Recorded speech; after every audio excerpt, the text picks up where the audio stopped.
നമസ്കാരം. കഴിഞ്ഞ തവണ കന്യാകുമാരിയിൽ വന്നപ്പോൾ മേഘങ്ങൾ സൂര്യനെ മറച്ചതിനാൽ സൂര്യോദയം കാണുവാൻ സാധിച്ചില്ല.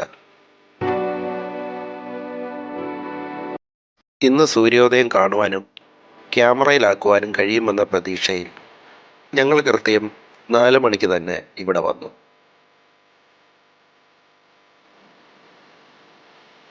അങ്ങനെ സൂര്യൻ സാവധാനം ഉയർന്നു വരുന്നു.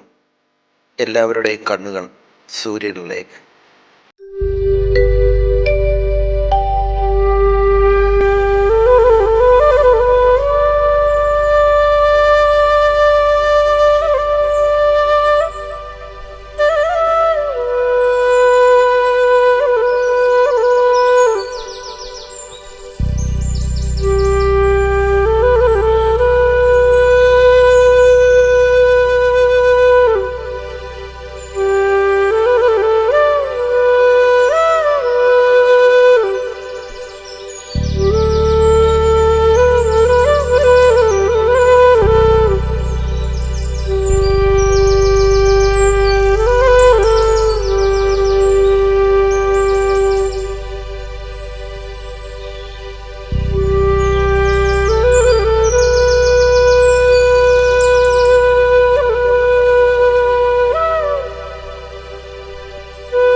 വിവേകാനന്ദ പാറയിലേക്ക് പോകുവാൻ ടിക്കറ്റിനായി ക്യൂ നിൽക്കുകയാണ്.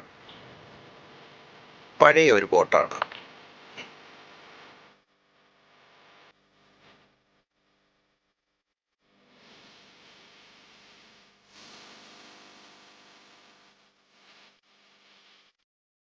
എല്ലാവരും ലൈഫ് ജാക്കറ്റ് അണിഞ്ഞ് പോളപ്പരപ്പിന് മുകളിലൂടെ ബോട്ട് പാഞ്ഞു പോകുകയാണ്.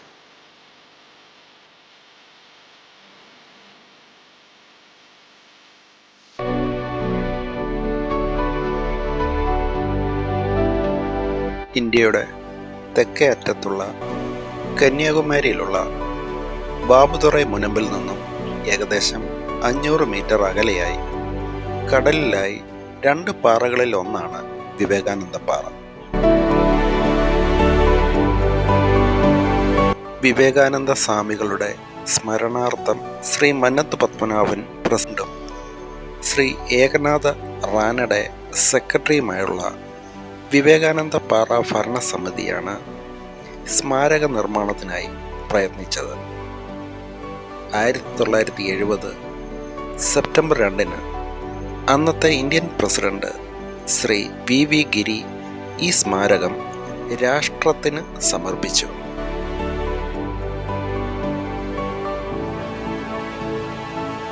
ഇവിടാണ് ചെരുപ്പ് സൂക്ഷിക്കുന്ന സ്ഥലം.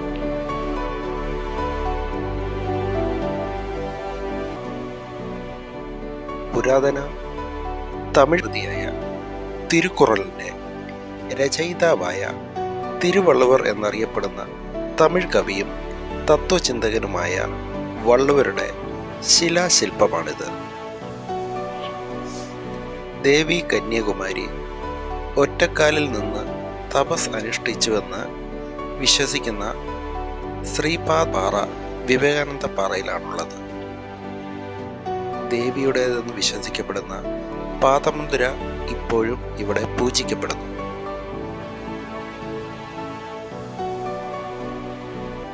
1863 ജനുവരി 12 തിങ്കളാഴ്ച മകരസംക്രാന്തി ദിവസം രാവിലെ പൗഷമാസത്തിലെ കൃഷ്ണസപ്തമിയും അത്തം നക്ഷത്രവും കൂടിയ സമയത്താണ് സ്വാമി വിവേകാനന്ദൻ എന്ന നരേന്ദ്രനാഥ ദത്ത ജനിച്ചത്. ഈശ്വരനെ കാണുവാൻ സാധിക്കുമോ? എങ്ങനെയാണ് അത് സാധിക്കുക? ജീവിതത്തിൻ്റെ അർത്ഥമെന്താണ്? മുതലായ നിരവധി ചോദ്യങ്ങൾ നിറഞ്ഞതായിരുന്നു നരേന്ദ്രൻ്റെ മനസ്സ്. നരേന്ദ്രൻ തൻ്റെ ആത്മീയ ഗുരുവിനെ ആണ് ശ്രീരാമകൃഷ്ണനിൽ കണ്ടത്. പിന്നീട് 1886 ശ്രീരാമകൃഷ്ണ പരമഹംസൻ സമാധിയായി. അദ്ദേഹത്തിൻ്റെ ആശയങ്ങൾ ജനങ്ങളിൽ എത്തിക്കുവാൻ ഹിമാലയം മുതൽ കന്യാകുമാരി വരെ പര്യടനത്തിനായി വിവേകാനന്ദൻ പുറപ്പെട്ടു. ചട്ടമ്പി സ്വാമികൾ, ശ്രീനാരായണ ഗുരു മുതലായവരെ കണ്ടു. സന്തുഷ്ടനായി പിന്നീട് രാമേശ്വരം വഴി കന്യാകുമാരിയിലെത്തി. ഈ പാറയിൽ നീന്തിക്കയറി 3 ദിവസം ധ്യാന നിരതനായിരുന്നു. ഒരു നവ ചൈതന്യവുമായാണ് അദ്ദേഹം തിരിച്ചെത്തിയത്.